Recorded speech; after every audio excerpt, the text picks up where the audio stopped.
All right, Shalom. First and foremost, I would like to give all praise, honor, and glory unto Yahweh, Bahashum, Yahweh Shai, Bahashum, Rakakwadash. Double honors unto the apostles and the elders of GMS, whom rule well, teach well, being great examples towards younger brothers.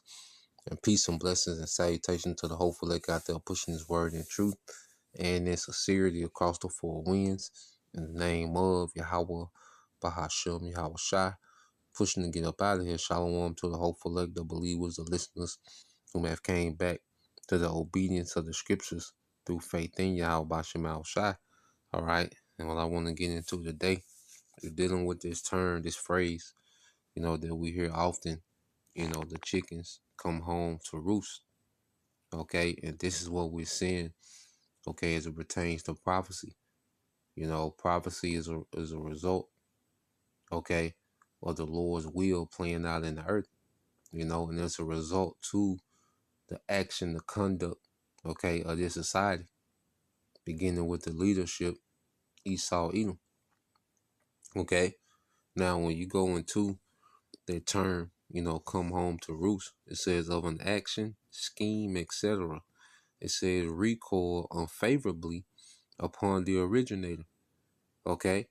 So you can go into that term, it's used, in a negative way.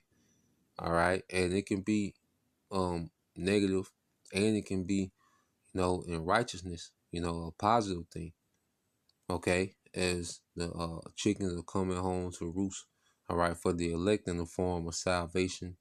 All right, being changed. Okay, and rulership. You see, but for everyone else, it's going to be, all right, a punishment. Evil times, torments. Okay, now when you jump down in the AI overview, it says, what is the meaning of coming home to roost?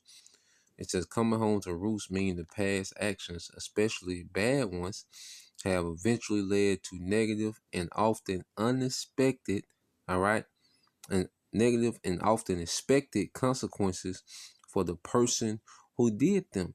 The phrase suggests that problems are coming back to affect the individual, much like chickens return to their roost at the end of the day.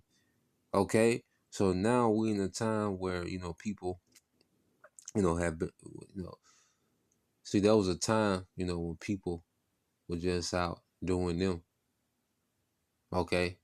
And it was a period of, all right, everybody just enjoying the moment, because this term comes from, a chicken, how you had this term with chicken called free range, and that chicken is just out, ranging, okay, the farm, okay, or the land, out there eating it, just being out there to themselves. Okay, doing them. All right. But every evening, they will come home to roost, right, which is their rooster. Okay. Now, when you keep going into it, because this is how, the world has been running, where everybody's just been out doing them. Okay. But now, all right, their actions, all right, are coming back. You see, now these actions, everything that they've done, they've been free ranging in the world. Well, now all this getting ready to come back. Okay, all those actions are getting ready to come back and affect them now. Okay, it says figurative meaning said past deeds have consequences. It describes a situation where someone's previous mistakes or wrongdoings are now causing them problems. You see, so from Esau Edom, beginning with him, all right, the way that this man runs the earth, okay, in complete wickedness, okay. This man is finna lose, man. Now everything is coming home to roost, man. The way that he wages war, all right, he's just been a bully in the earth, with the sword he was blessed with.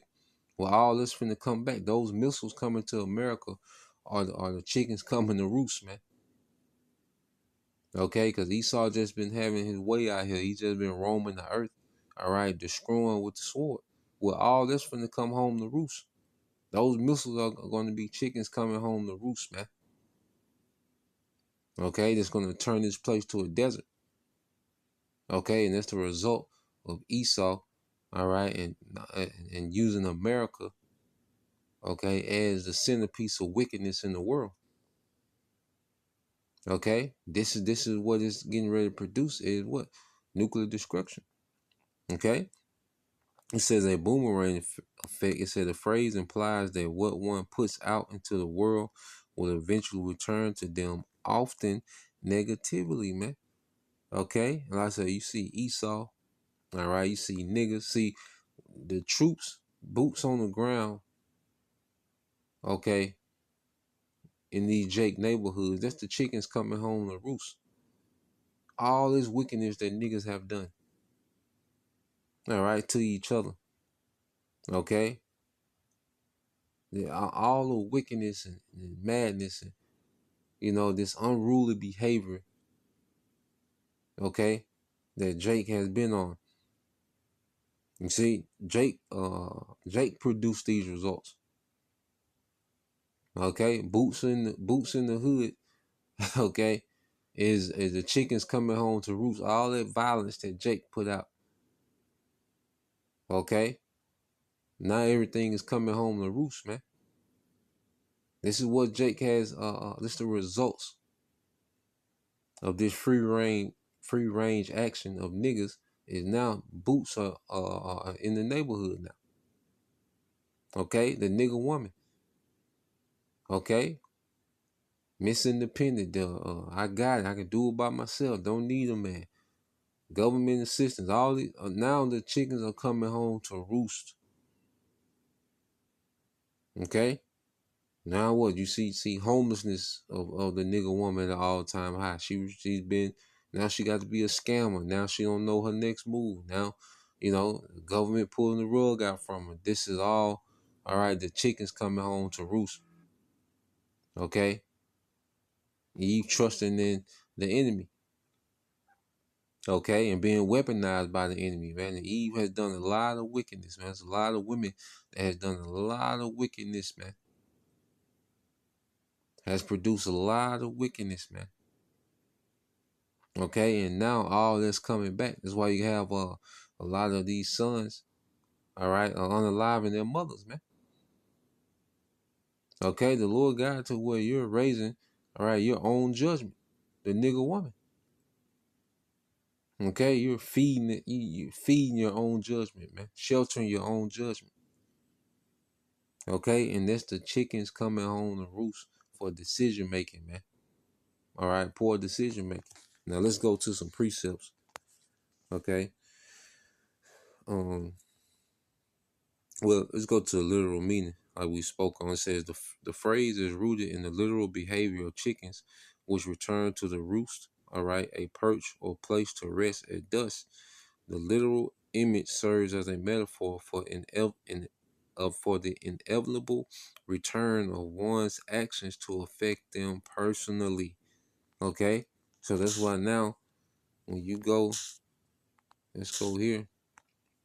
This is Jeremiah 17:10. It says, um, I, the Lord, search the heart. All right. I try the reins. And even it says, even to give every man according to his ways and according to the fruit of his doings. Okay. Them chickens coming home to roost either way. It's inevitable, man. Okay. Our actions, all right, have a consequence attached to them. Okay, whether like good or bad. It says, but I, the Lord, search all the hearts. This Jeremiah 17:10 in the NLT, and examine secret motives. That's another thing, man. Secret motives. Okay. You see things that no one knows, but you, but us. If it's off, man, there's gonna be a judgment, man. Even if our motives right, that's why we constantly examine ourselves to make sure we not off, man. We don't have any motives that's wicked, man. Okay, Psalm 17:10. Matter of fact, I get there. It says, but I, the Lord, search all the hearts and examine secret motives. I give all people their due rewards according to what their actions deserve. Okay, whatever is put out there is coming back. You see, and that's why we put out mercy because we understand we need mercy, man. Okay, that's why we separate from, all right, the darkness, because we don't want, all right, the recoil that comes with that, man. We're living now to obtain mercy, man, to obtain favor. Okay, doing the things that's pleasing, to our power. All right, but let's go here real quick, because this is why we have to truly examine ourselves and have an honest, assessment. Okay, so there's Psalms 19 and 14. Mm.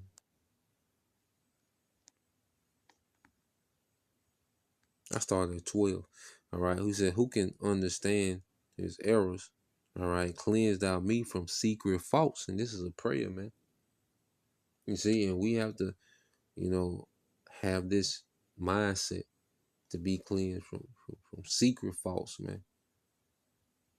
Okay, things that's lurking within us that ain't right. You see, that's why a major part of the truth, man, is self-examination and personal development, man. And it says, keep back thy servant also from presumptuous sins.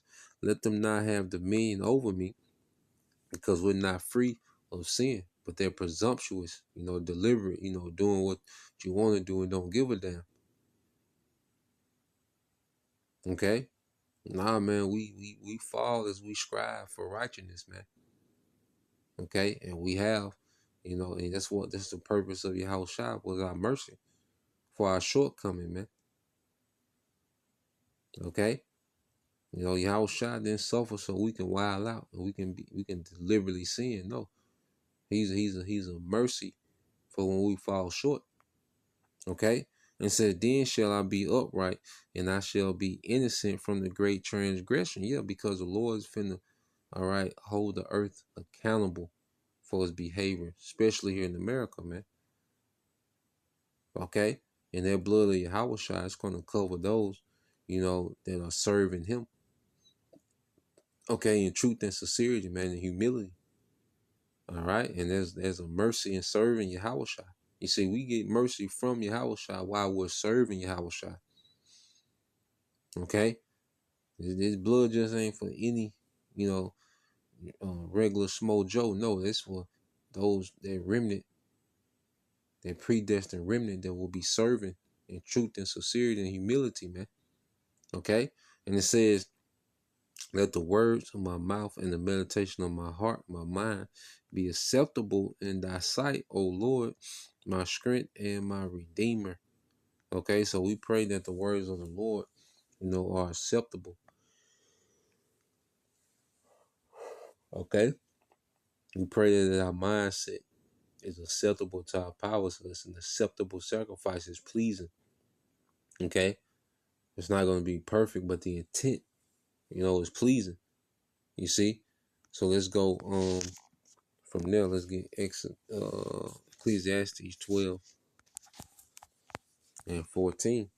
Because the chickens coming home to roost can go either way. Ecclesiastes 12 and 14. It says, for the Most High shall bring every work into judgment with every single thing, whether it be good or whether it be evil. Okay? So the Lord is going to bring every work into judgment, whether, I said, with every secret thing, all right? Going back to your true motives, whether it be good or whether it be evil. You see? So it can go either way. All right? But one thing that's for sure, okay, is those chickens coming home to roost, man. Okay? The actions are attached to consequence. You see?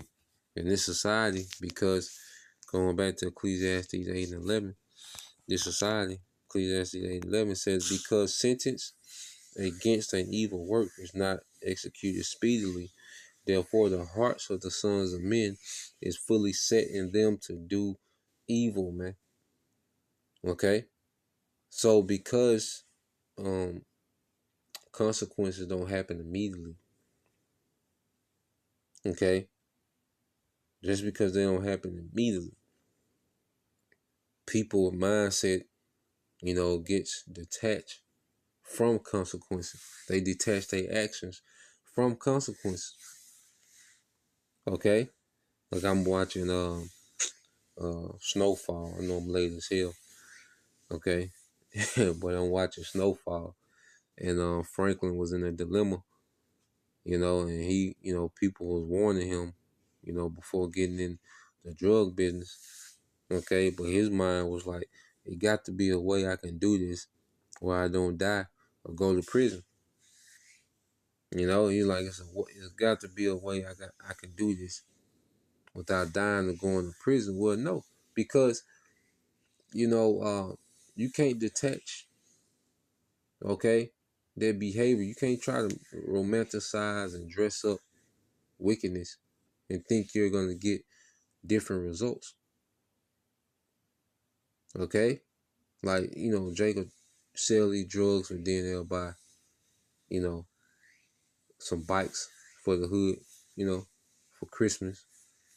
Okay, hand out turkeys, but that doesn't, all right, cover, okay, you poisoning your own people. You're destroying families. You're creating an environment for failure.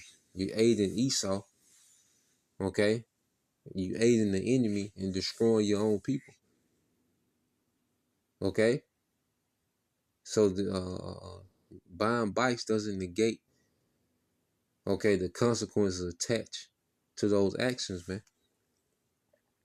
You see, and every Jake think they're the ones that's going to figure out how to be able to do what they want to do without having to deal with consequences. That's not going to happen, man. Esau, he thinks he's going to attain immortality even though he's wicked, man. Immortality is linked to righteousness, man. Okay, you can't do what you want to do and obtain immortality. It don't work like that. Okay, so because there's been a delay in a major judgment in the earth. Okay, people have detached, okay, consequences from their actions. Well, now the Lord is bringing all them consequences at once. That's why it's finna be the baddest time ever, because it's all the consequences of this age, this world, okay, this society, there's all those consequences coming back. Okay, in a moment. Matter of fact, when it speaks about America, let's go to Isaiah 47. This is a good example. Isaiah 47. And I started at 6. It said, I was wroth with my people. So the Lord was angry with us, man. I have polluted my inheritance and given them into thy hand. Thou didst show them no mercy. Upon the ancient hast thou very heavily laid thy yoke. All right. So this man put a major yoke on us, man. Okay. Esau Edom, we was given into his hand, but he just went too far. He went way too hard. You see? And there's a consequence for that. All right. He wilded out on Jake, man. The things he was doing was too much, man. Bulk breaking and, making Jake pop their mothers and, you see, animal zoos and all. See, Esau, he went too far, experimenting on, on Jake women and, you know, he just went too far. All right. And it says, and thou saidest, I shall be a lady forever, so that thou didst not lay these things to thy mind. Okay, neither did I remember the latter end of it. Let's read verse 7. You said in the NLT, it says, Isaiah 47:7 in the NLT, you said, I will reign forever as the queen of the world. Okay, so the mentality of Esau, especially, over here in America, man, okay, was that they was going to just be the superpower of the earth forever doing what they wanted to do. Okay, it says you did not reflect on your actions or think about their consequences. Okay, and this is why Esau catching hell with his new world order, because now those consequences are coming back. You see? And consequences is coming back now. So now he's trying to pull off this new world order, but these consequences, all right, are beginning to come home. The chickens are coming home to roost on Esau now. Okay, so now he's fighting, okay, against his own negative, all right, doings, man, his own wicked doings. Okay, and it says, therefore, hear now this, thou that art given to pleasures, that dwellest carelessly, that sayest in thy heart, I am, and none else beside me. I shall not sit as a widow, neither shall I know the loss of children. But these two things shall come to thee in a moment in one day. Because ultimately it's leading up to the missiles. You're gonna have, the time of tribulation, the worst time ever. All right, which is gonna overwhelm, okay, the society, especially here in America. Okay. But then it's gonna lead up to that, to those missiles, man, which are gonna destroy this place in an hour. Okay, and that's all those chickens coming home to roost, man. Okay, and the inhabitants of America, Esau, the heathen, beginning with Esau, 2/3. Okay, they're about to be caught up in it. You see? So reading on, it says, but these two things shall come to thee in a moment, in one day, the loss of children and widowhood, they shall come upon thee in their perfection, for the multitude of thy sorceries, and for the great abundance of thine enchantments. It goes into the actions, because Esau has used America to enchant the world in wickedness, man. That's why America, is going to be a complete desert, because America has been the home base of wickedness, man. Okay, that's why the missiles are coming to clear this place out. Okay, the elites have used America like a magic wand to enchant the world. Okay, and to being rebellious, man, to righteousness, man. Okay, and now those chickens are coming home to roost, man. You see, and it's gonna be in the form of thermonuclear destruction. All right, so that's the point. I leave with that, Lord will, you brothers. All right, and you sisters edified. Once again, I want to give all praise, honor, and glory unto Yahweh, Bahashem, Yahweh Shai, Bahashem Rakakwadash. Double honors unto the apostles and the elders of GMS who rule well, teach well, being great examples to his younger brothers. And peace and blessings, salutations to the hopeful like Shalom.